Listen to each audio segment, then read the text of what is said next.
ജീവിതത്തിലെ രണ്ട് മുഹൂർത്തങ്ങളെക്കുറിച്ച് ചെറിയൊരു ഫലിതബോധത്തോട് കൂടിയിട്ട് ചിന്തിച്ചു പോവുകയാണ്. പല സന്ദർഭങ്ങളെയും നമുക്ക് അഭിമുഖീകരിക്കേണ്ടി വരും. കാരണം ഇത് ജീവിതം ആണ്. ഏത് സമയത്തും വളരെ സ്മൂത്തായിട്ട് പോവുക എന്നുള്ളത് പ്രാവർത്തികം അല്ല. പക്ഷെ പരമാവധി നമ്മളൊക്കെ ആഗ്രഹിക്കണം പ്രശ്നമൊന്നുമില്ലാതെ പോകണം എന്ന്. പക്ഷെ എത്ര പ്രശ്നം ഉണ്ടാക്കാതെ ജീവിച്ചിരുന്നാലും നമുക്ക് ക്ഷുഭിതനാകേണ്ടി വരും. താഴുന്ന അത്ര താണാലും നമ്മൾ നിത്യേന കാണുന്നില്ലേ ഓരോരോ പ്രശ്നം. പിടിച്ചുപറിക്കാർ വന്നു. ആ പിടിച്ചുപറിക്കാർ വരുമ്പോൾ ചിലപ്പോൾ നമുക്ക് എതിർക്കേണ്ടി വരും. കയ്യിൽ കിട്ടിയ വടി വെച്ചിട്ട് ഒന്ന് കൊടുക്കേണ്ടിയൊക്കെ വരും. അല്ലാതെ നിവൃത്തിയില്ല. ഇങ്ങനത്തെ അവസരങ്ങളിൽ വളരെ പ്രശ്നക്കാരുണ്ട്. ആ വളരെ പ്രശ്നക്കാരെ കൈകാര്യം ചെയ്ത രീതി ഒരു മഹർഷിയുടെ ജീവിതത്തിലുണ്ടായ സംഭവം ആണ് പറയുന്നത്. വനത്തിലൂടെ വരുമ്പോൾ വളരെ വലിയ ഒരു രാക്ഷസൻ, ആ രാക്ഷസൻ ഒരു ഊത്തൂതിയാൽ ഈ മഹർഷി പറക്കും. ആ കയ്യോടൊന്ന് പിടിച്ച് ഞെരിച്ചാൽ ഇദ്ദേഹത്തിൻ്റെ അന്ത്യം അപ്പം കഴിയും. എന്ത് ചെയ്യണം എന്നാലോചിച്ചു. ഈ രാക്ഷസൻ കണ്ട ഇരച്ച് തുള്ളിയിട്ട് ഇങ്ങോട്ട് വരികയാണ്. ഇതേമാതിരി രാക്ഷസൻ എന്ന് പറഞ്ഞാൽ ഒരു പ്രത്യേക അർത്ഥത്തിൽ പറഞ്ഞതേ ഉള്ളൂ. നെഗറ്റീവ് ശക്തികൾ നമുക്കെതിരെ വരുന്ന സന്ദർഭങ്ങൾ ഉണ്ട്. ആ ശക്തികൾ നമുക്കെതിരായിട്ട് വരുമ്പോൾ നമുക്ക് എങ്ങോട്ടും രക്ഷപ്പെടാൻ നിർത്തിയില്ല. അവരാകട്ടെ നമ്മുടെ സാന്ത്വന വാക്കുകളൊന്നും കേൾക്കുകയില്ല. നമ്മളെ നശിപ്പിക്കാനായിട്ടാണ് വരുന്നത്. ഈ അവസരത്തിൽ എന്തു ചെയ്യാം? അങ്ങനെ ആകെ കൊടുങ്കാറ്റ് പോലെ കൊടുങ്കാറ്റ് മാതിരി ഈ അസുരൻ വരുമ്പോൾ ഈ മഹർഷി അവിടെ നിന്നു. പരിഭ്രമിച്ച് ഓടിയില്ല. പരിഭ്രമിച്ച് ഓടേണ്ട സമയമാണിപ്പോൾ. പക്ഷേ ഓടിയില്ല. നമുക്കറിയാം, നായ കടിക്കാൻ വന്നാൽ ഓടരുത്. ഒരു കാരണവശാലും നമ്മൾ ഓടിപ്പോകരുത്. എത്രയോ ഉദാഹരണങ്ങൾ കാണാം. ഇപ്പം വീട്ടിൽ നിന്ന് പുറത്തേക്ക് ഇറങ്ങിയാൽ നായശല്യമുള്ള കാലമാണ്. നായ അവിടെ നിന്ന് ഭൗന്ന് ശബ്ദം ഉണ്ടാക്കുമ്പോൾ ആ പ്രതികരണം നമ്മുടെ അകത്ത് ഭയമായിട്ട് രൂപാന്തരപ്പെട്ടാൽ നായയും നമ്മൾ സമന്മാരായി. നായയും പരിഭ്രമം കൊണ്ടാണ് ചെയ്തത്. ആ അതേ വൈബ്രേഷൻ നമ്മളിൽ ഉണ്ടാക്കുകയാണ്. അതേ വൈബ്രേഷനാകുന്ന പരിഭ്രമം നമ്മളിൽ ഉണ്ടാക്കുമ്പോൾ നായ ഓടി വന്ന് കടിക്കും. അവിടെ നിൽക്കുക. ഉച്ചത്തിലൊരു ശബ്ദം. ആ ഉച്ചത്തിലൊരു ശബ്ദം ഉണ്ടാക്കുമ്പോൾ നായ മുന്നോട്ട് നീങ്ങില്ല. ഹിമാലയ സാനുക്കളിൽ വെച്ചിട്ട് സ്വാമി വിവേകാനന്ദൻ നടന്നു വരുമ്പോൾ കുരങ്ങന്മാർ ആക്രമിക്കാൻ വന്നു. കൂട്ടത്തിൽ പറയട്ടെ, ധാരാളം കുരങ്ങന്മാർ ഉള്ള സ്ഥലത്ത് പോകുമ്പോൾ എല്ലാവർക്കും ബാധകമാണ്. സംഘമായിട്ടാണെങ്കിൽ ചിലപ്പോൾ അവർ ആക്രമിക്കുകയോ കടിക്കുകയോ മാന്തുകയൊക്കെ ചെയ്യും കുരങ്ങന്മാർ. ഞാൻ ഇന്ത്യയിൽ എല്ലാ സ്ഥലത്തും യാത്ര ചെയ്ത് അവിടുത്തെ കുരങ്ങന്മാരെ കണ്ടിട്ടുണ്ട്. ഏറ്റവും എന്താ പറയുക ഉത്സാഹമുള്ള കുരങ്ങന്മാരെ കണ്ടത് അയോധ്യയിൽ വെച്ചാണ്.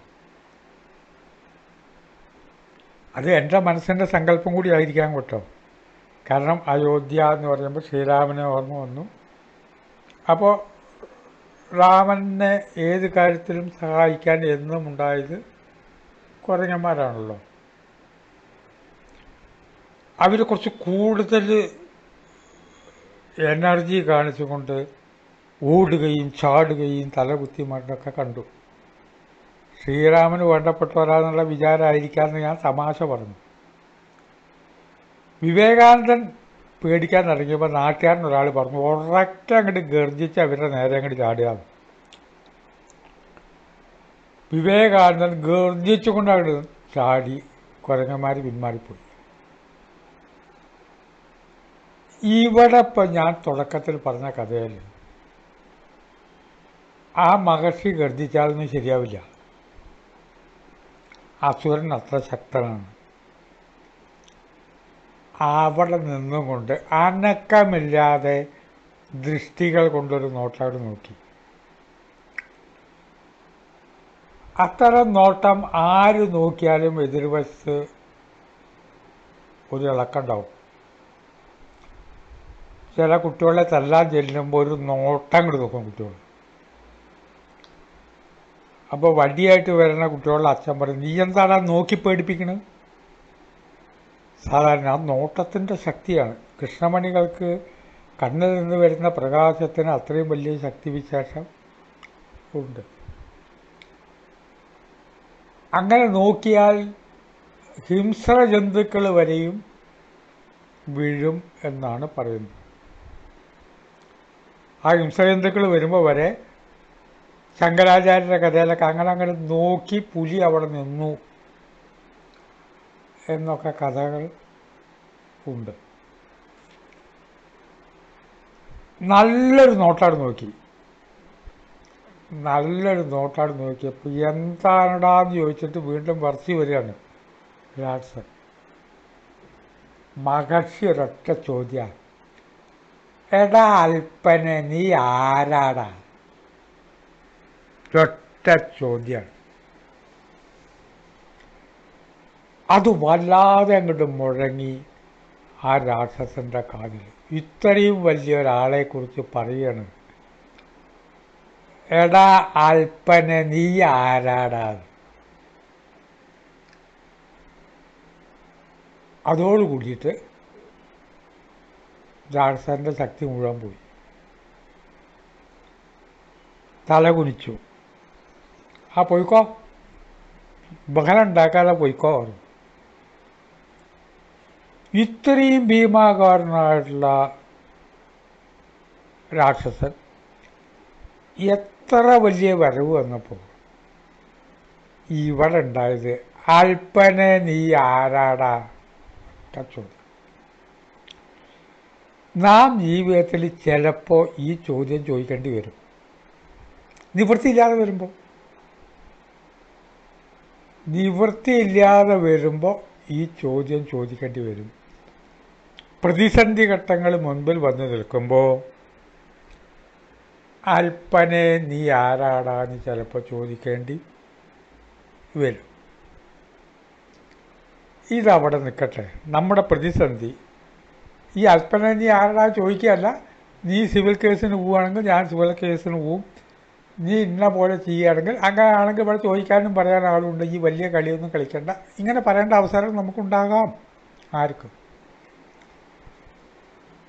ഈ സന്ദർഭം വിട്ടു. എല്ലാ സ്ഥലത്തും ഇത് പറ്റില്ല. വലിയൊരു പ്രമാണിയായ ഒരു അസുരൻ ആരെ കണ്ടാലും പിടിച്ച് വിഴുങ്ങുന്ന ആളാ. ആരെ കണ്ടാലും ആ അസുരൻ്റെ അടുത്ത് ഇതൊന്നും ഈ ജാതി വർത്താനൊന്നും പറ്റില്ല. ആ അസുരൻ നേരിട്ട് വന്നത് ശ്രീകൃഷ്ണൻ്റെ നേരെയാണ്.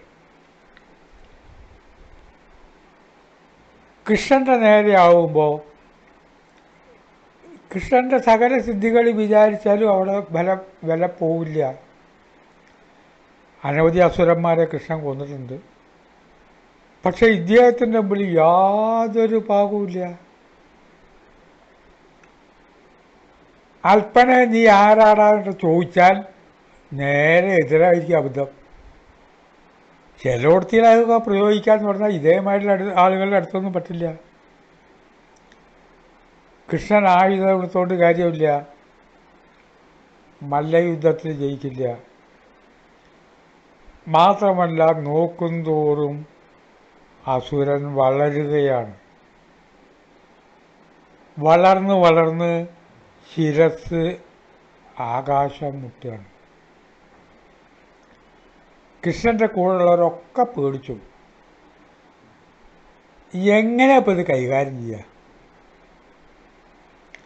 ഇതിന് തുല്യമായ സന്ദർഭം നമുക്കും ഉണ്ടാകും. അതിനാണല്ലോ ഇപ്പോൾ കഥ പറയുന്നത്. കൃഷ്ണൻ പറഞ്ഞു, അല്ല, അങ്ങ് എത്ര വലിയ ആളാണ്. ഇത്രയും വലിയ ഒരാളെ ഞാൻ ഇതേമാതിരി ലോകത്ത് കണ്ടിട്ടില്ല കേട്ടോ. ഞാൻ അനവധി പേരെ കണ്ടിട്ടുണ്ട്, അങ്ങയുടെ കൂട്ടത്തിൽ പെട്ടവരെ കണ്ടിട്ടുണ്ട്. പക്ഷേ ഇത്ര വലിപ്പത്തിലുള്ള ഒരാളെ ഞാൻ ഇതുവരെ കണ്ടിട്ടില്ല കേട്ടോ. അപ്പം ശിരസ്സൊന്ന് കുനിഞ്ഞു. കണ്ടോ വ്യത്യാസം? നമ്മളൊരാൾ പ്രശംസിക്കുമ്പോൾ നമ്മളെന്താ ചെയ്യുക? നിങ്ങൾ കേമനാട്ടോ, അയ്യോ അതൊക്കെ ദൈവാധീനം, ഈശ്വരാധീനം കൊണ്ട് സംഭവിച്ച, അല്ലാതെ ഞാൻ അതിലും കേമനാ, നിങ്ങൾ മുഴുവൻ കണ്ടിട്ടില്ല, എന്നെ പറ്റിയൊന്നും പറയില്ല.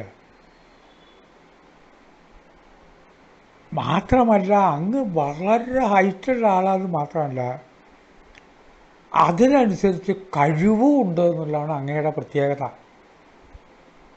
അങ്ങ് വിചാരിച്ചാൽ നടക്കാത്ത കാര്യമല്ല.